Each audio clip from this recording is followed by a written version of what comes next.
Assalamualaikum warahmatullahi wabarakatuh. Nama saya Rifani Sahara dari kelas Biologi 2. Sifat-sifat mustahil bagi Allah Subhanahu wa taala beserta artinya dan penjelasannya. 1. Al-Adam. Al-Adam artinya tidak ada. Mustahil bagi Allah Subhanahu wa taala memiliki sifat ini. Dialah yang maha menciptakan seluruh alam semesta beserta isinya. Dialah yang maha suci dan maha tinggi. Yang kedua, Al-Hudus. Al-Hudus artinya baru. Mustahil bagi Allah Subhanahu wa taala itu baru. Keberadaannya adalah yang paling awal sebelum ia menciptakan alam semesta ini olehnya. Yang ketiga, Al-Fana. Al-Fana artinya binasa atau lenyap. Mustahil bagi Allah Subhanahu wa taala tidak kekal. Dialah yang kekal, dialah yang berkuasa atas segala melenyapkan seluruh ciptaannya. Yang keempat, Al-Mumatsilatul lil hawadisi. Al-Mumatsilatul lil hawadisi artinya menyerupai atau sama seperti makhluk lainnya. Mustahil bagi Allah Subhanahu wa taala menyerupai makhluknya karena dia yang maha sempurna, tidak ada yang menyerupainya. Yang kelima, al-ihtiyaj ila khairihi. Al-ihtiyaj ila khairihi artinya membutuhkan yang lain. Mustahil bagi Allah Subhanahu wa taala membutuhkan pertolongan kepada makhluknya karena dialah yang menolong makhluknya. Yang keenam, at-ta'addun. At-ta'addun artinya lebih dari satu. Mustahil bagi Allah Subhanahu wa taala berjumlah lebih dari satu karena dia Maha Esa atau Tunggal, tidak ada Tuhan selain Dia. Yang ketujuh, Al-Azun. Al-Azun artinya lemah. Mustahil bagi Allah Subhanahu wa taala itu tidak kuat karena Dia mengetahui segala sesuatu, tidak mungkin Dia memiliki sifat ini. Yang ke-8, Al-Qaroha. Al-Qaroha artinya terpaksa. Mustahil bagi Allah Subhanahu wa taala melakukan segala sesuatu tanpa kehendaknya sendiri karena Dia maha kuasa. Karena Allah Subhanahu wa taala maha kuasa, Dia melakukan segala sesuatu atas kehendaknya tanpa keterpaksaan dari siapapun. Yang ke-9, Al-Jahlun. Al-Jahlun artinya bodoh. Mustahil bagi Allah Subhanahu wa taala itu tidak mengetahui segala sesuatu. Allah Subhanahu wa taala maha mengetahui, bahkan Dia mengetahui segala sesuatu yang tidak nampak sekalipun oleh kita. Yang ke-10, Al-Mautun. Al-Mautun artinya mati. Mustahil bagi Allah Subhanahu wa taala akan mati. Dia memiliki sifat kekal, Dia hidup dan abadi. Yang ke-11, Sumun. Sumun artinya tuli. Tidak ada sesuatu yang tidak didengar oleh Allah Subhanahu wa taala, bahkan ratusan juta manusia ia akan didengar oleh Allah Subhanahu wa taala. Yang ke-12, Umyun. Umyun artinya buta. Allah melihat segala sesuatu, baik berupa yang kecil maupun yang besar, bahkan yang tersembunyi sekalipun, tanpa bantuan alat untuk melihat. Yang ke-13, Bu'mun. Bu'mun artinya bisu. Mustahil jika Allah bisu, tidak mungkin Allah menurunkan wahyu kepada para nabi. Yang ke-14, Azizan. Azizan artinya lemah. Mustahil jika Allah Subhanahu wa taala bersifat azizan. Karena Allah maha berkuasa, tidak mungkin Allah itu lemah. Segala sesuatu yang terjadi atas kehendak dan kekuasaan Allah Subhanahu wa taala.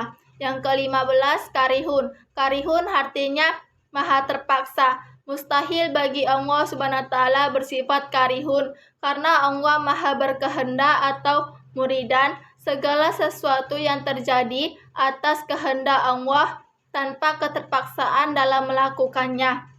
Yang ke-16, Jahilun. Jahilun artinya maha bodoh. Sifat mustahil ini, Allah maha mengetahui, semua ilmu bersumber dari Allah Subhanahu wa taala. Yang ke-17, Maitun. Maitun artinya mati. Padahal Allah itu kekal abadi dan dan dari awal sampai akhir Allah tidak akan pernah mati. Yang ke-18 As-Sama. As-Sama artinya yang Maha Tuli. Allah mendengar semua sesuatu yang paling tersembunyi sekalipun Allah mendengar apa yang kita tidak dengar. Tidak mungkin Allah bersifat tuli. Yang ke-19 Amma. Amma artinya Maha Buta. Allah melihat segala sesuatu, bahkan Dia melihat semua ciptaannya tanpa terkecuali. Yang ke-20 Abkama. Abkama artinya Maha Bisu.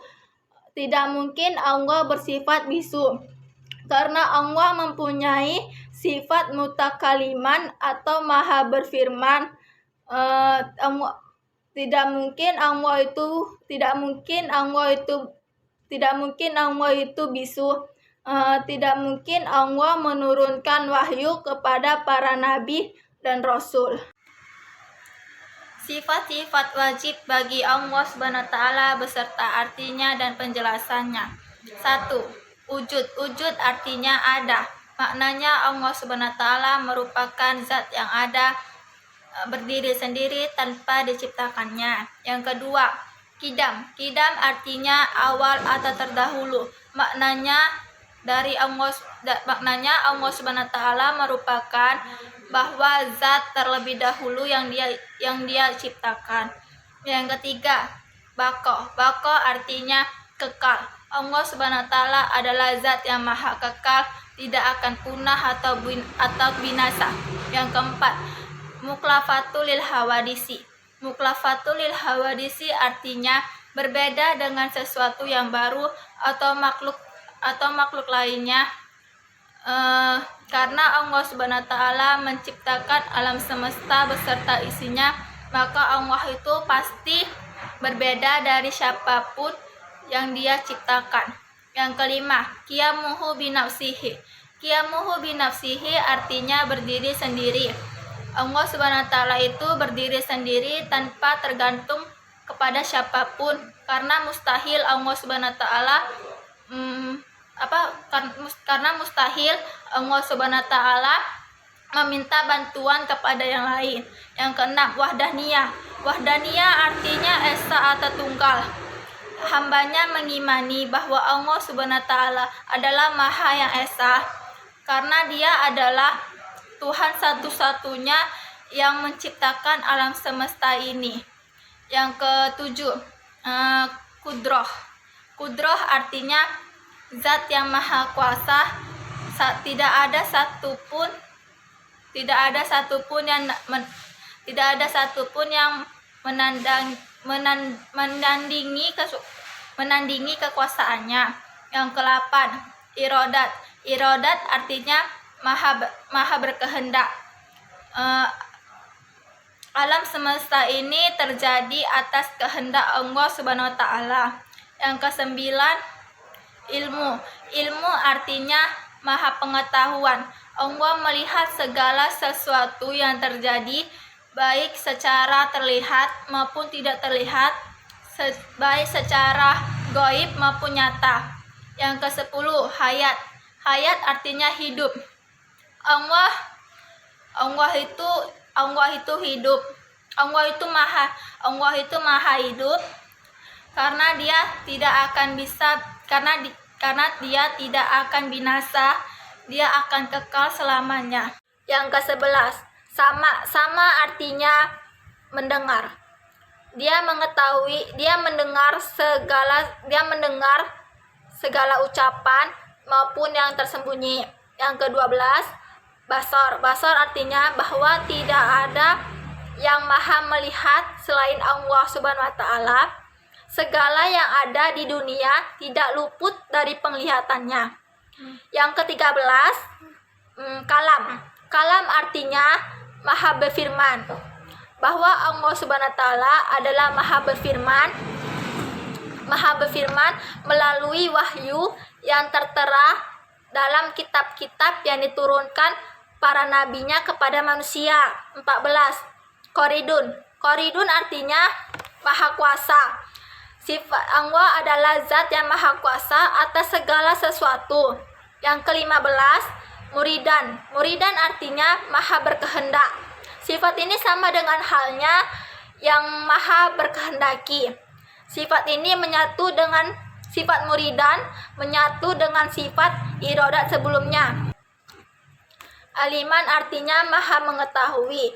Dia mengetahui segala hal dan pengetahuannya tanpa keterbatas apapun. Yang ke-17, hayan. Hayan artinya zat yang maha hidup. Zat yang maha hidup. Hayan sama seperti hayat yang disebutkan sebelumnya. Sami'an. Sami'an artinya maha mendengar. Maka mustahil bagi Allah Subhanahu wa taala tidak mendengar atau tuli. Yang ke-19, basiron. Basiron artinya maha melihat. Maka mustahil bagi Allah Subhanahu wa taala tidak terlihat atau buta atas segala hal. Yang ke-20, mutakaliman. Mutakaliman artinya maha berbicara atau berkata-kata. Allah Subhanahu wa taala adalah zat yang maha berkata-kata dan tidak bisu sekalipun. Terima kasih.